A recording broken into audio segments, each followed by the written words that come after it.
So are we going to allow the Republican Party to carve racism back into American law? This is essentially the question I'm asking with my op-ed that I posted today at HartmannReport.com. That's the headline, in fact. And, the news has been all over Nikki Haley's inability to say slavery until she got called out on it. But few are pointing to this larger issue. In fact, very few. And that is the institutionalization of racism in American law that has happened now in 16 Republican-controlled states, as well as in hundreds of smaller towns and school districts. From Florida to Texas to little towns like Temecula, California, legislatures and school boards have banned what they call critical race theory, CRT.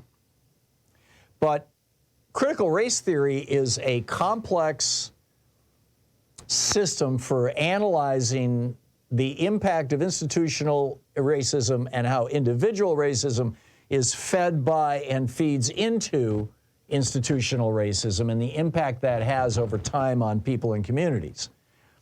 That is not something that is studied in high school, junior high school, elementary school, any public school in America.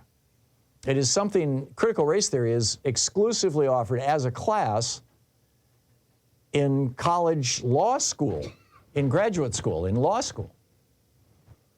So what's the deal? States are banning the teaching of this in public schools when it was never being taught in public schools. Well, they know that. These Republicans are not idiots. They know that this is complete BS, that this right-wing activist took critical race theory. He thought it was a great title, and he was going to turn it into something. He went on Tucker Carlson's show and went off on a rant about how this is actually, they're trying to make your white kids feel terrible about being white.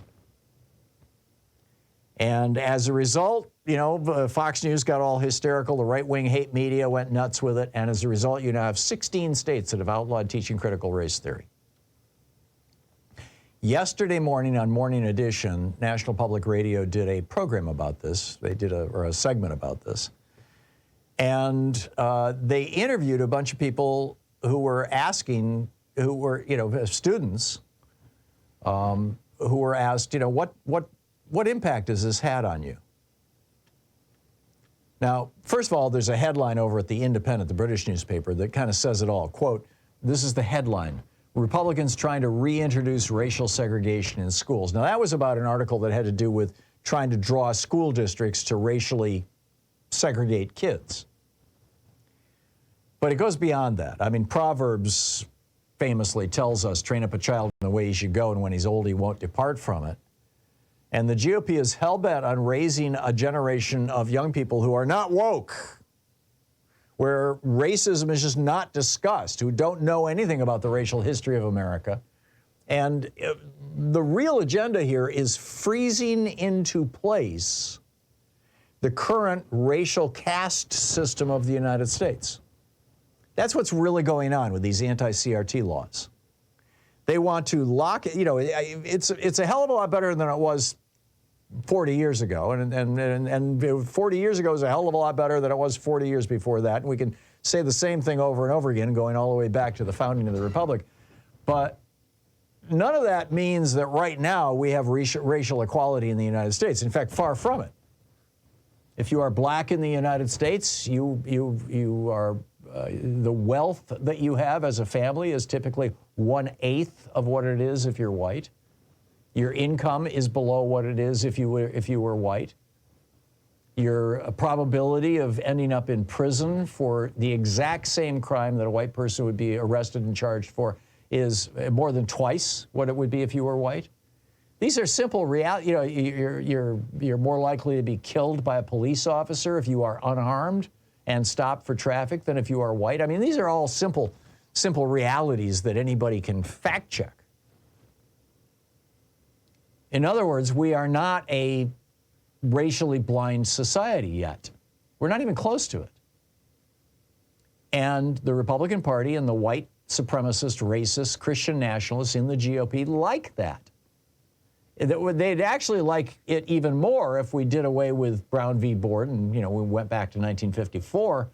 But, you know, they'll take what they can get, which is the nice dose of racism we have right now, where racism is daily being promoted on Fox News, on right-wing hate radio and the conservative internet, all across, you know, the social media sites and whatnot. They're quite happy with that. And they want to lock it into place so that the generation that is in elementary school right now will grow up thinking, well, this is normal.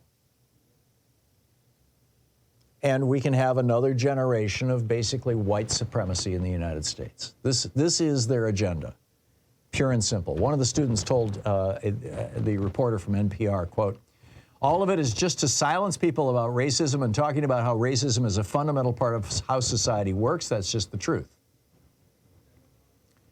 Two other students said, "They never told the teachers what they could or couldn't say, so everyone was scared to talk." In other words, the whole concept, the whole discussion of racism, institutional racism, has just vanished from public schools in these 16 states.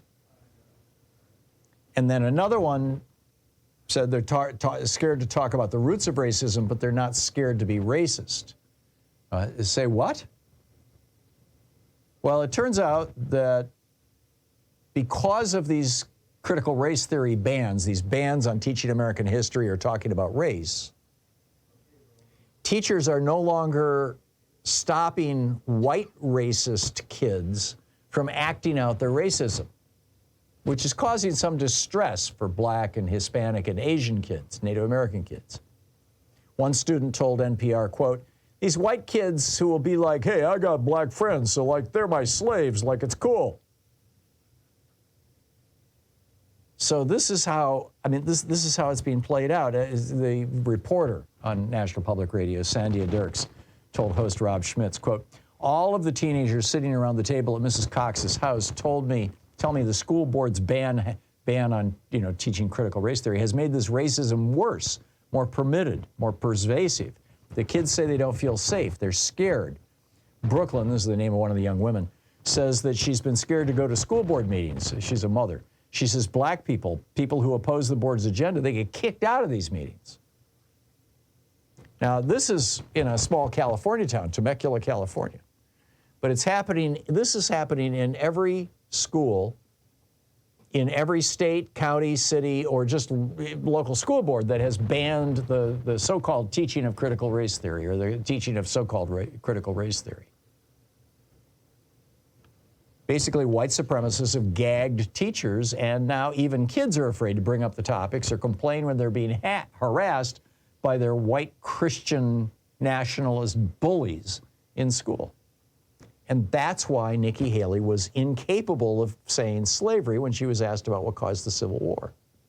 I mean, she knows well that if she had been a teacher in Florida and one of her students said, "Teacher Haley, what caused the Civil War?" and she said slavery, that she could lose her job. Or at least get in serious hot water for talking about slavery, talking about, you know, that part of history that is not to be spoken of in red states, in 16 red states.